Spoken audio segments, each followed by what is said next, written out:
Monsieur Ama Amadou, bonjour. Bonjour. Tout d'abord, merci d'avoir accepté cet échange avec la rédaction Rebelle Pacifique. Jusqu'en date du 28 août 2014, vous étiez le président de l'Assemblée nationale du Niger, mais également le principal opposant au régime actuel à travers votre parti, le Modem Fall Mbana. Depuis, vous êtes soupçonné par l'État nigérien de complicité de supposition d'enfants dans un dossier de trafic présumé de bébés entre le Niger, le Nigeria et le Bénin. Votre épouse est d'ailleurs emprisonnée depuis juin 2014. Tout d'abord, avez-vous des nouvelles du pays et surtout de votre femme? Je voudrais tout d'abord corriger votre intervention, puisque vous dites jusqu'au 28 août, je suis président de l'Assemblée. Je précise que je suis toujours le président de l'Assemblée nationale du Niger. Pour que je ne sois plus président, il y a toute une procédure qui n'est pas mise en œuvre. Donc je suis toujours le président de l'Assemblée nationale du Niger. Et vous avez souligné que j'étais le principal opposant de M. Issoufou Mahamadou. Ce qui explique amplement les misères dont je suis l'objet depuis un an. Au mois d'août 2013, nous avons rompu les alliances qui existaient entre nous parce que je rappelle qu'aux élections générales de 2011, ce sont les voix de mon parti qui ont permis à M. Issoufou Mahamadou d'être président de la République. C'est également avec les députés que j'ai à l'Assemblée que M. Issoufou avait une majorité parlementaire confortable. Et nous étions engagés à avoir des relations qui permettraient au Niger de vivre sous une stabilité relative. Parce que, comme vous le savez, le Niger, pendant de très longues années, a vécu sous l'instabilité. Et il fallait mettre un terme si nous voulions que le Niger progresse. Malheureusement, malgré toutes les bonnes intentions et les actes positifs que je posais dans ce sens, j'ai découvert que M. Issoufou Mahamadou préparait les élections de 2016 et pour cela avait programmé d'affaiblir mon parti et de me mettre en prison. J'ai eu déjà, à plusieurs reprises, longtemps avant ces événements-ci, à dénoncer ces intentions malveillantes à mon endroit. Ensuite, il a essayé, depuis octobre 2013, de me débarquer de la présidence de l'Assemblée nationale, prétextant qu'un opposant n'a pas le droit d'être président de l'Assemblée nationale, ce qui n'a pas été dit par la Constitution de la République du Niger, parce que dans une assemblée, tous les députés ont les mêmes droits. D'ailleurs, la Cour constitutionnelle a eu à l'affirmer. Il s'est mis à acheter des députés. La corruption pure, institutionnalisée, pour essayer d'avoir le nombre de députés nécessaires à sa manœuvre politique. L'objectif étant d'une manière ou d'une autre de m'affaiblir sur le plan institutionnel, de m'affaiblir sur le plan politique et de jeter le discrédit sur mon image. Et c'est pour cette raison qu'au-delà de ce que je viens de vous dire, il a posé contre moi près de 25 actes d'hostilité qui s'inscrivent tous dans la même logique. C'est-à-dire me détruire politiquement, parce qu'il dit qu'il n'est pas question pour lui de m'affronter en 2016. Et il n'y a donc rien de surprenant qu'après cette multitude de tentatives qui ont avorté, qu'il monte un nouveau dossier dans lequel il joue sur l'émotion des gens. Parce que dès qu'on vous dit trafic de bébés et enfants achetés, les gens ne raisonnent plus. Ils n'essaient pas de voir pourquoi une telle affaire apparaît brusquement. Parce que si c'est un problème de trafic de bébés, de vente de bébés qui se déroulait au Nigeria. Est-ce au Niger de déclencher une procédure judiciaire contre ces citoyens? Ou est-ce au juge nigérian de déclencher une procédure après avoir démantelé ce prétendu réseau qui n'existe que dans l'imagination de M. Issoufou, d'envoyer une commission rogatoire au Niger pour dire nous avons arrêté, voici les personnalités ou les personnes en cause au Niger, nous voulons que vous procédiez à une enquête judiciaire sur leur compte. C'est ça la logique, c'est parce que c'est là où se trouve le principe de la compétence territoriale des juges. Mais vous remarquerez qu'aucun juge nigérien, aucun responsable de police, de gendarmerie ou d'autres Nigériens n'a jamais évoqué ce problème. Monsieur Issoufou Mahamadou a saisi, je crois, l'opportunité d'un documentaire sur une usine de production de bébés, dit-on, au Nigeria. Et un documentaire élaboré en 2005, je crois, c'était TF1 ou TF5, je ne sais pas, mais c'est en tout cas l'une de ces... Il l'a vu et à partir de là, il a monté son histoire parce que pour lui, et sachant que ma femme a accouché au Nigeria, c'était l'occasion de vouloir et salir ma réputation et salir celle de ma femme et stigmatiser mes enfants.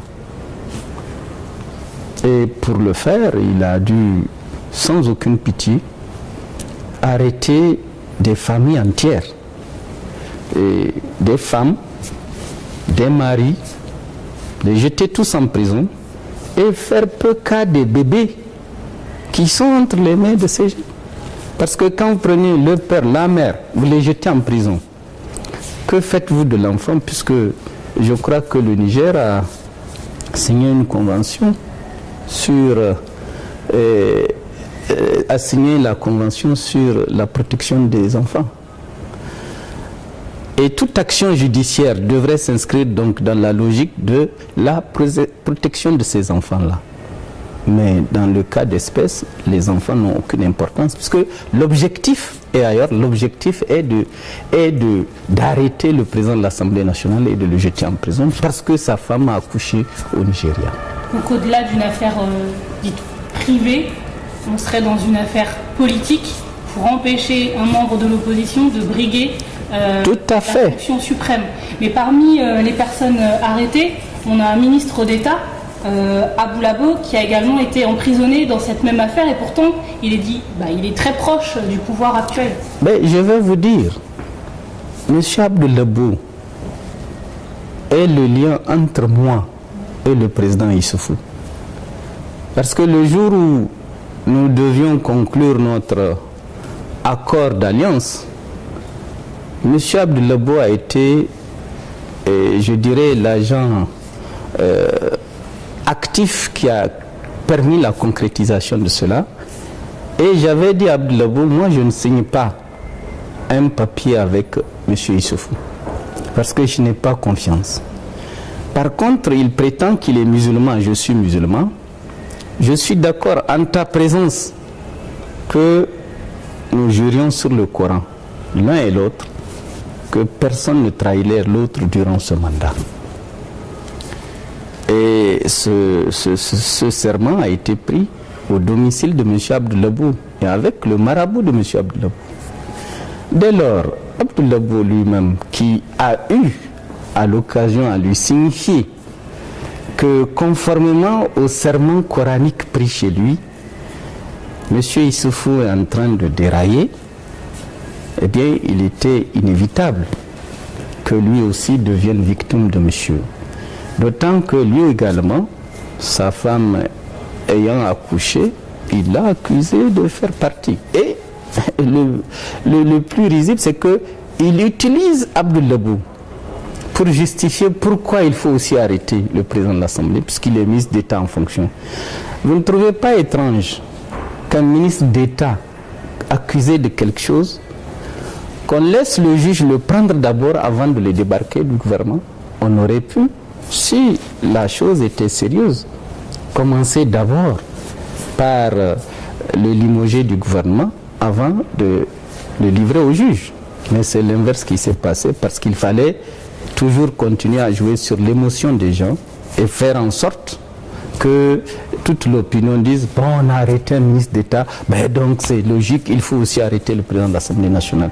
C'est une construction, mais une construction malveillante. Monsieur Issoufou ne recule devant rien pour parvenir à ses fins. C'est ça malheureusement la triste vérité.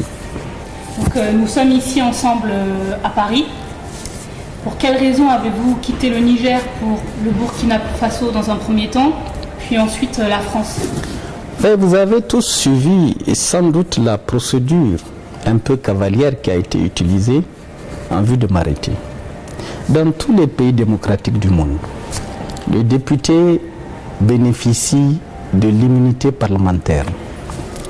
Avant de le poursuivre devant les tribunaux, avant de l'entendre, avant de l'arrêter, le juge a d'abord besoin de requérir que l'Assemblée nationale lève son immunité.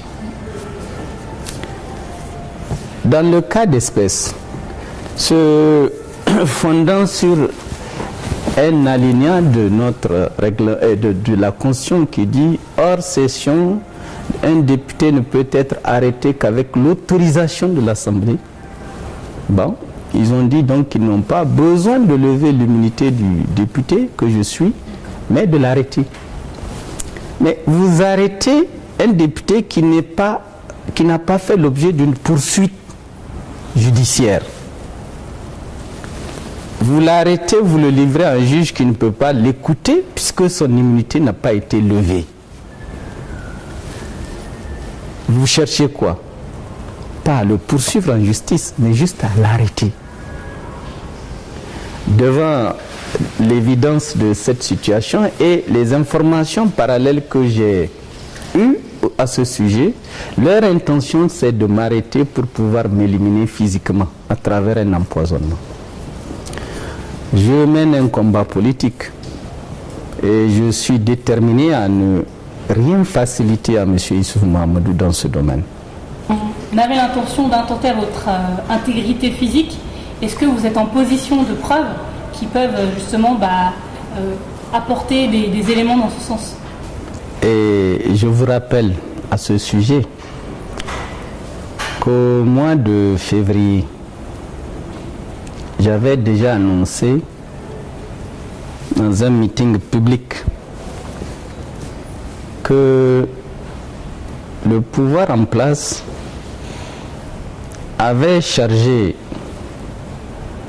un transitaire résident à Zender, au Niger, sur la frontière avec le Nigeria, de chercher à recruter des tueurs au Nigeria pour m'abattre. Parce que tout le monde l'a entendu, notre fameux ministre de l'Intérieur, M. Massoudou, a eu le temps de déclamer sur RFI que leur intention, c'est de m'isoler et de me traiter comme tel. Et par la suite, des informateurs sont venus me dire qu'ils ont eu une réunion afin de mettre en œuvre cette lamentable décision. Et de Zender, des informateurs sont venus me dire qu'ils ont contacté le gars, ils ont eu 2 réunions avec lui et il doit aller au Nigeria chercher les tueurs. C'est pourquoi je l'ai dénoncé de manière préventive au cours de ce meeting. Et le lendemain, j'ai quitté pour une mission que je devais faire en Iran. À la nuit de mon départ, mon domicile a fait l'objet d'un tir d'arme à feu. Mais auparavant, au village où tous les week-ends je me rends, des gens, en tout cas ce que les villageois ont dit, et nous les avons fait enregistré sur truc d'huissier donné au procureur de la République. Des gens habillés en militaire sont partis, mais ne sont pas des militaires, sont partis au village.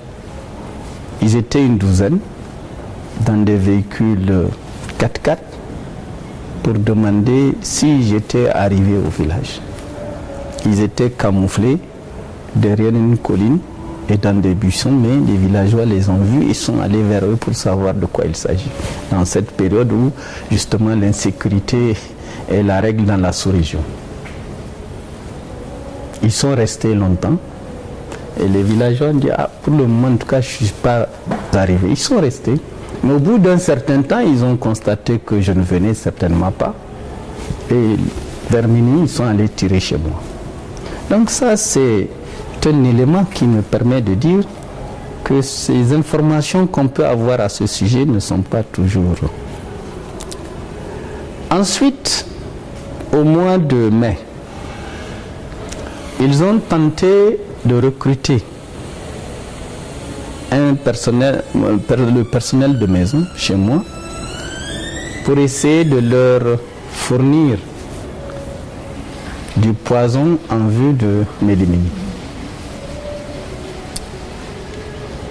Et quand ils l'ont fait, c'était pas prêt, mais l'information m'est parvenue. J'ai réuni tout mon personnel de maison pour lui parler. Entrant pour vérifier que ce poison était efficace, le président de la coordination régionale de Niamey, au titre de mon parti, qui était tout aussi redouté que moi, puisqu'il contrôle la ville de Niamey, a fait l'objet de la même procédure. Il est venu m'en avertir, j'ai dit, tu as eu l'information? Il dit oui. J'ai dit donc nous allons monter un stratagème pour avoir des éléments concrets. Donc un de ses frères qui joue un peu à son homme à tout faire a été effectivement approché et nous lui avons dit d'accepter tout ce qu'il proposerait, mais de les enregistrer. J'ai les enregistrements. Ils ont parlé un peu en français, un peu en germain, un peu en haussa. J'ai l'enregistrement actuellement avec moi. Et il a été convenu qu'ils allaient lui verser 40 millions de francs CFA s'il administrait le poison. Il a eu le poison. Il est venu nous le présenter. Nous avons les enregistrements. Et à la suite de ça, donc, j'ai dénoncé cela dans un journal local pour dire voilà les intentions du pouvoir à notre égard. Le procureur, qui normalement devait procéder à une enquête pour voir quelles sont ces personnes avec les éléments qu'on aurait pu leur fournir, a plutôt voulu engager une procédure contre moi, moi qui suis censé être la victime. Donc ces éléments existent. Donc la volonté de m'empoisonner est déjà manifeste. Et quand la procédure visant à mon arrestation a été engagée, de sources sûres mais multiples, puisque venant de leur milieu, parce que quelle que soit l'animosité qu'un groupe de personnes peut avoir contre vous, dans ce groupe il y a des gens qui ne partagent pas la même vision ou qui ne veulent pas endosser des péchés. Donc ils sont venus m'informer, attention, voilà ce qu'ils veulent t'arrêter. Ce n'est pas, leur intérêt n'est pas dans une procédure judiciaire, ils savent que celle-ci ne va pas prospérer.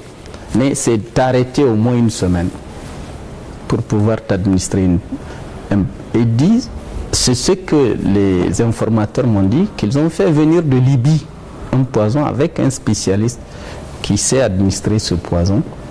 Et d'une manière ou d'une, une fois qu'ils m'auraient arrêté, ils allaient se débrouiller pour que je sois en contact avec ce poison.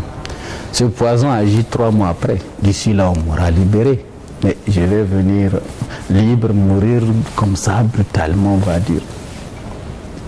Donc, devant la concordance des informations et les précédents que j'ai eu à évoquer tout à l'heure, il serait de ma part bien bête de prendre à la légère de telles informations. Et c'est pourquoi j'affirme que l'intention de M. Issoufou parce qu'il l'a dit au cours d'une de ses conversations, il dit à qui veut l'entendre que non, le président Hama Amadou veut faire un coup d'État pour qu'on l'élimine. Je suis militaire et suis en contact avec quel militaire? Et que donc ce sera lui ou moi, c'est ce qu'il dit. Donc c'est-à-dire s'il ne finit pas avec si je ne finis pas avec lui, lui il va en finir avec moi. Donc quand vous entendez des propos de ce genre de la bouche de votre adversaire principal qui a les moyens de mettre en œuvre tout ce qu'il dit, puisqu'il a le pouvoir, il a l'argent comme ils disent, mais vous devez faire quoi? Prendre vos dispositions pour ne pas vous faire avoir. Voilà. Donc puisque aucune procédure légale, aucune règle n'est respectée, j'ai dit, je sais que sur le plan international, ils ont abreuvé suffisamment les médias de cette prétendue supposition d'enfant. J'ai dit, bon, la meilleure manière pour moi de me défendre, c'est de venir dans un véritable état de droit. Là où, pour m'arrêter, ils seront obligés d'exporter le dossier. Parce que si on envoie aujourd'hui un mandat d'arrêt contre moi en France, ils seront bien obligés d'envoyer le dossier d'incrimination devant la chambre d'instruction de Paris. Et à ce moment, on verra si dans ce dossier, de près ou de loin, je suis incriminé en quoi que ce soit. Donc c'est la raison pour laquelle je suis et j'attends qu'ils envoient un mandat d'arrêt international pour dire de m'arrêter. Pour la consommation locale, c'est facile de fabriquer un dossier. Mais sur le plan international, pour justifier le bien fondé des accusations portées, il faut bien que la procédure soit respectée et que le dossier soit examiné. Et je suis convaincu qu'à ce moment, le monde entier saura que ce dossier est d'abord politique. Il n'a rien de judiciaire. Parce que je vous informe que le juge n'a jamais demandé à me voir. Le juge n'a pas requis mon arrestation. Le juge n'a pas requis la levée de mon immunité. C'est au procureur qui dépend du ministre de la Justice qu'il a été demandé de requérir mon arrestation. Or, il y a un principe, quand un dossier est entre les mains du juge d'instruction, le procureur, sauf en cas de réquisitoire supplétif, ne peut pas s'immiscer dans le traitement du dossier par le juge d'instruction, et c'est ce qu'il a fait. Et le juge, tout naturellement, a dit, moi je ne l'ai pas appelé, eh bien moi je l'arrête, je n'envoie pas de mandat pour l'arrêter. Donc ils sont là en train de se débrouiller pour trouver une formule. Mais dans tous les cas, le juge d'instruction, lui, sait quel est le contenu du dossier. Il sait si ce dossier m'accable d'une manière directe ou indirecte. Et on parle de supposition d'enfant. La supposition d'enfant, c'est une simulation d'accouchement par une femme. S'il vous plaît, comment un homme peut-il être complice d'une simulation d'accouchement? Je suis un gynécologue ou quoi? Donc vous voyez bien qu'il y a un problème. Au lieu de chercher un homme politique, on dit qu'il a détourné, qu'il a fait. Mais pendant les 9 ans où j'ai été Premier ministre au Niger, il y a suffisamment de matière, si je n'étais pas intègre, de trouver des trucs pour m'opposer. Mais pas complice d'une simulation d'accouchement. Est-ce que ça a un sens? Si encore j'ai dit c'est moi qui ai fait accoucher ma femme, là on peut dire, mais là, quand ma femme a accouché, j'étais au Maroc. Alors comment on peut dire que je suis complice d'une simulation? Et puis, est-ce qu'on a prouvé que ma femme a simulé un accouchement? Parce qu'il n'y a aucune preuve. Ils n'ont absolument rien. Mais nous sommes dans un régime stalinien au Niger. On accuse et l'accusation vaut condamnation. Malheureusement pour eux, l'état de droit dit autre chose. Quand vous accusez quelqu'un, il faut être capable de lui opposer des preuves tangibles et que ces preuves soient convaincantes pour un juge qui va juger l'affaire. Dans le cas actuel, ils n'ont aucune preuve. Le procureur lui-même est apparu à la télévision du Niger pour dire non, dans l'état actuel des choses, ils n'ont que des indices. Mais pour des indices, on prend des mères, des parents, on stigmatise des enfants, on jette tout le monde en prison. Dans quel pays où la justice est bien faite, cela est-il possible? Pour des indices, pas pour des preuves. Donc, par rapport à ces faits-là, justement, concernant la justice au Niger et votre présence en France, est-ce que du coup c'est parce que vous ne faites pas assez confiance en la justice de votre pays que vous préférez qu'un juge français ait le dossier en possession et qu'il puisse dire effectivement si oui ou non il y a matière à ouvrir un procès ou autre? Bon, moi je constate des faits et à partir des faits je tire une conclusion. J'ai dit, est-ce que à partir de simples indices, dans un état de droit, un juge peut-il jeter en prison des gens? À partir des indices, on mène d'abord une enquête. On rassemble des preuves. On oppose les preuves à l'accusé. Et si la personne ne peut pas opposer à sa décharge d'autres preuves qui contredisent ce qui a été fait, à ce moment, on considère que la personne peut aller en prison. Mais quelles sont les preuves qui ont été apportées contre ma femme? On dit des indices, elle a accouché au Nigeria. Des indices, elle n'a pas fait de suivi médical au Niger. Mais est-ce qu'il y a une loi qui dit qu'une femme qui doit accoucher doit forcément faire un suivi médical? Combien de millions de femmes au Niger accouchent sans jamais voir un médecin? Est-ce un délit? Est-ce un crime? Combien de femmes vont à l'étranger accoucher? Mais si c'est le Nigeria, ça devient un crime. C'est même une insulte vis-à-vis du Nigeria, notre grand voisin. Il faut quand même se poser des questions sur la pertinence de tout ce qui est en train de se faire. Donc votre lien avec cette affaire de supposition d'enfant, il est nul? Le seul lien, c'est ma femme qui est accusée à tort. Et donc, jusqu'à ce que des preuves soient apportées, que ma femme est coupable d'une simulation d'accouchement, je dis que le dossier n'a qu'une vocation et un intérêt, c'est de pouvoir m'éliminer politiquement pour qu'en 2016, je n'ai pas affronté M. Issou Mamadou. Mais Inch'Allah, je vais l'affronter et je vais le battre. Comment vont se dérouler vos prochains jours ici à Paris? Vous savez, comme je vous l'ai dit, j'attends qu'ils envoient leur mandat d'arrêt international. J'ai vu déjà mon avocat, nous attendons. Et je sais que mes avocats qui sont au Niger savent qu'il n'y a rien dans le dossier. Alors je me demande bien comment ils vont faire. Ils auraient voulu que je joue au téméraire, je reste au Niger, qu'ils me prennent, m'enferment, pour compter sur quelle équité, quelle justice. Non, j'ai préféré, puisqu'on fait de la politique, donner un caractère international à notre confrontation politique, puisque ça se résumera à ça. Et est-ce que vous envisagez de rentrer au Niger prochainement? Puisqu'il va avoir un mandat d'arrêt, si je suis coupable de quoi que ce soit, le mandat va me ramener au Niger. Donc, c'est une possibilité. Vous, au regard des prochaines élections de 2016, vous confirmez votre candidature? Et je n'ai pas simplement confirmé, j'ai dit je vais le battre. Et vous allez le battre? Voilà. D'accord. Quel sera votre axe de campagne? Si vous pouvez nous donner des petites indications en avant-première. S'il vous plaît, on ne faut pas mettre la charrue avant les bœufs.